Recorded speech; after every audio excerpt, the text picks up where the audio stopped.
ناظرین، ہم آپ کو انفو ٹی وی میں خوش آمدید کہتے ہیں۔ آج ہم بات کریں گے D G I S P R کی پریس کانفرنس کی کہ جس میں انہوں نے حامد میر اور سلیم صافی کے سخت سوالات کے جوابات دیے۔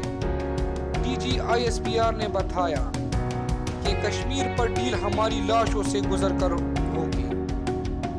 آخری گولی سپاہی اور آخری سانس تک لڑیں گے، قوم اطمینان رکھے، ہمیں کیا کرنا ہے، کیسے کرنا ہے یہ ہم پر چھوڑ دے، ایٹمی ہتھیار کے استعمال میں پہل کرنے کی کوئی پالیسی نہیں، بھارت نے کمزور گیند پھینکی ہے، اس پر چکا ہی لگے گا، مودی کو ثالثی قبول نہیں تو ٹرمپ سے کس حیثیت سے بات کر رہا ہے، بدقسمتی سے عالمی طاقتیں بھی خاموش ہیں۔ پاک فوج کے ترجمان D G I S P R major Asif Ghafoor نے کہا کہ ایٹمی ہتھیاروں کے استعمال میں پہل نہ کرنے کی کوئی پالیسی نہیں، کشمیر ہماری شارک ہے، آخری گولی، آخری سپاہی، آخری سانس تک لڑیں گے۔ بہادر کشمیریوں کو یہ پیغام دینا چاہتے ہیں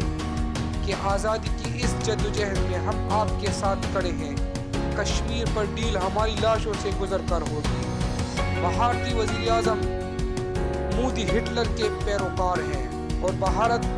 خطے میں نئی جنگ کے بیج بو رہا ہے۔ جنگیں صرف ہتھیاروں اور فوجیوں سے نہیں بلکہ جذبہ اور حب الوطنی سے لڑی جاتی ہیں۔